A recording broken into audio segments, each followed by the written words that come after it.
नमस्कार दोस्तों, मैं मंजू हल्द्वानी उत्तराखंड से। दोस्तों, इस समय पहाड़ों में बर्फबारी और मैदानी क्षेत्रों में जो है बारिशें हो रही हैं।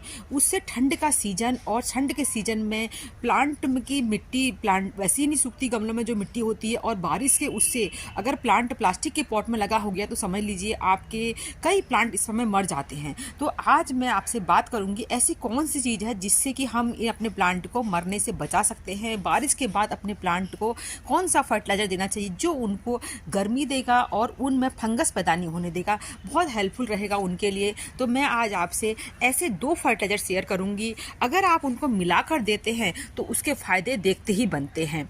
तो बहुत अच्छी तरीके से ये प्लांट इसमें है। इसमें से एक चाहें तो हमारे घरों में ही फ्री में मिलने वाला फर्टिलाइजर समझ लीजिए, और एक जो लोगों के पास नहीं होती व्यवस्था वो बाजार वगैरह से खरीदते हैं। तो आपको भी ऐसे फूल अच्छी तरह से आपके प्लांट में लगेंगे, आपके महंगे प्लांट भी नहीं मरेंगे। उस फर्टिलाइजर को आप अपने आउटडोर इंडोर शेड में लगे हुए सभी परमानेंट और सीजनल प्लांट में अपने अच्छी तरह से इस्तेमाल कर सकते हैं। तो ज़्यादा बारिश से दोस्तों ये देखिए मिट्टी इस तरह से दब जाती है और इसमें हल्की हल्की हमको काई महसूस होती है। तो इसका बहुत अच्छा ट्रीटमेंट है। और ये देखिए ये बीमारियां पैदा होती है, नया प्लांट पैदा हुआ है तो उससे पहले बीमार हो चुका है ये, तो ये चीज़ें भी उससे रुक जाएंगी। बारिश का पानी जब खिले हुए फूलों पर पड़ा तो उसमें क्या हुआ कि बहुत ज़्यादा फंगस पैदा होने लग गई। तो ऐसे ही मैंने आज की बहुत ब्रांच काटी हैं, तो इसके लिए भी हमारे लिए वो हेल्पफुल रहेगा। हर तरीके से बहुत अच्छा फर्टिलाइजर है वो, जो कि हमारे प्लांट को मरने से बचाएगा। तो दोस्तों ये देखिए ये 2 फर्टिलाइज़र हैं। इसमें इसको तो कहेंगे पेस्टिसाइड, इंसेक्टिसाइड, फंजीसाइड, सब जिस तरह से नाम कह लीजिए, मतलब रोग प्रतिरोधक क्षमता को बढ़ाने वाला, और पौधों में कैल्शियम जो कि बहुत ज़रूरत की चीज़ें होती है। कई बार जो होता है कलियाँ बन जाती हैं, फूल फल में परिवर्तित नहीं हो पाता, उन सब चीज़ में हेल्प करता है। ये है हमारा वुड एस राख, जो पुराने ज़माने से हमारे पूर्वज जो है इसका इस्तेमाल करते आए हैं। दूसरा है ये नीम की खली। अब दोस्तों नीम की खली इसलिए खरीदनी पड़ती है क्योंकि आजकल लोगों के पास नीम के पेड़ नहीं होते। पहले तो नीम के पेड़ों को पत्ते इकट्ठे कर दीजिए, खुद ब खुद वो नीम की खली और उसकी जो बोर आती है, जब उसके बोर आने का जो फल आता है उस फल में बहुत ताकत होती है, उन सबको इकट्ठा किया जाता है। अब ये तो मार्केट की खली होती है, हम तो मार्केट से खरीदते हैं, हम लोग में इतने इकट्ठे नहीं हो पाते। दूसरा ये राख जो है ये मैंने जो है पहाड़ से मंगाई है। पहाड़ में जो राख दोस्तों बहुत सारी, हमारे यहाँ जब हवन वगैरह होते हैं उसमें कितनी सारी लकड़ियाँ, कितने प्रकार की लकड़ियाँ इस्तेमाल होती है, आम की लकड़ी, बहुत सारी लकड़ियाँ इस्तेमाल होती है। तो उनमें जितने उस वृक्ष में गुण होते हैं वो गुण इस राख में भी आते हैं। तो और उसकी दूसरी बात दोस्तों, ये राख हमारी जितनी पुरानी होती है उतनी अच्छी। जिस तरह से हमारा फर्टिलाइजर जैसे गोबर की खाद बहुत पुरानी रखी होती है वो उतनी अच्छी होती है, उसी तरह से पुरानी राख भी हमारे लिए बहुत अच्छी होती है। और देखिए इसमें किसी तरह को कितनी स्मूथ है ये राख। तो हम जो है इन 2 फर्टिलाइजर को मिलाकर अपने प्लांट पर आप इसको बुरक भी सकते हैं। राख को तो जैसे कोई प्लांट हमारा खराब हो रहा हो। दोस्तों ये देखिए चाइनीज एवरग्रीन का प्लांट है, और ये जो है बहुत ठंड के उससे इसकी पत्तियां गलने लग जाती हैं। तो इसका ट्रीटमेंट ये है, सबसे पहले हमें जो है इसकी सॉइल की गुड़ाई करनी पड़ेगी। बहुत अच्छी तरह से गुड़ाई करने के बाद जो है इसके जो पत्ते खराब हो गए हैं उनको कट कर देंगे।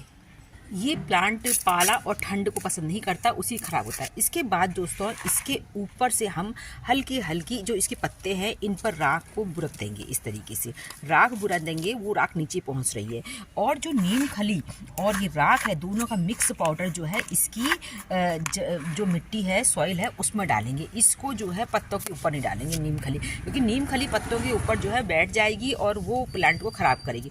राख को इसमें डाल देंगे, इसको अभी हटाएंगे नहीं, 1-2 दिन इसी पर छोड़ देंगे। और इसको बहुत तेज़ जो दिन की धूप तो हम बचाते ही हैं, और इस सर्दियों की धूप इन प्लांट को भी पसंद होती है, सर्दियों की धूप में रख देंगे, रात के पाले से बचाएंगे। फिर 3-4 दिन के बाद अच्छी तरह से इसको स्प्रे करेंगे। तो जब उसके बाद और जो भी हमने इसके अंदर बुरका है उसको और गुड़ाई कर देंगे। इस तरह इसकी गुड़ाई कर दी और 3-4 दिन के बाद जो है दोस्तों रात के पाले से बचा देंगे, वैसे भी झड़ जाएगा ये बहुत अच्छी तरीके से इसमें पड़ा। तो ये जो है इसका एक्स्ट्रा मॉइस्चर जो सॉइल में हो गया, फिर प्लास्टिक के पॉट में लगे हैं, तो इन प्लांट के लिए राख और नीम खली बहुत ही ज़रूरत है इस समय। चाहे तो आप इसमें थोड़ी हल्दी भी मिला दीजिए और अच्छे फायदे मिलेंगे। तो फंगस को क्रिएट नहीं होने देगा, प्लांट को फिर से जिंदा कर देगा।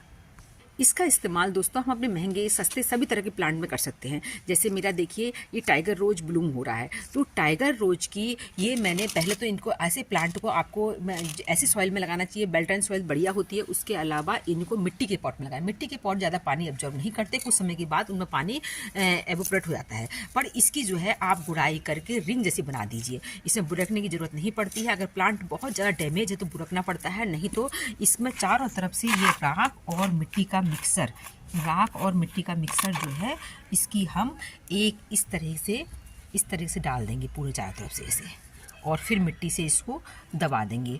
मिट्टी गीली है, पानी को जो है एक्स्ट्रा जो पानी पॉट में है वो एब्जॉर्ब हो जाएगा और ये हमारे पास बहुत अच्छा रिजल्ट देगी और हमारे जो है रोज़ बहुत अच्छी तरह से इसमें ब्लूम होते रहेंगे।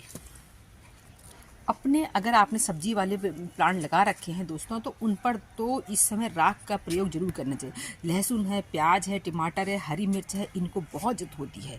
तो ये जो है हमारे प्लांट पर जो पत्ती मुड़ने वाला रोग होता है उससे बचत करती है और बहुत फ़ायदेमंद रहता है। तो इसी की भी इसी तरह जिस तरह से मैंने बताया अभी एक रिंग बनाकर रिंग के चारों तरफ से दोनों डाल दीजिए तो बहुत अच्छा। अगर आपके पास नीम के पत्ते हो गए होंगे तो उनको काफ़ी पुराने हो गए होंगे, अभी के नहीं होंगे, पुराने होंगे तो उनका भी चूर्ण बन जाता है, उनको मिलाकर भी उससे भी कर सकते हैं, नहीं तो बाजार में नीम खली सस्ती ही मिल जाती है।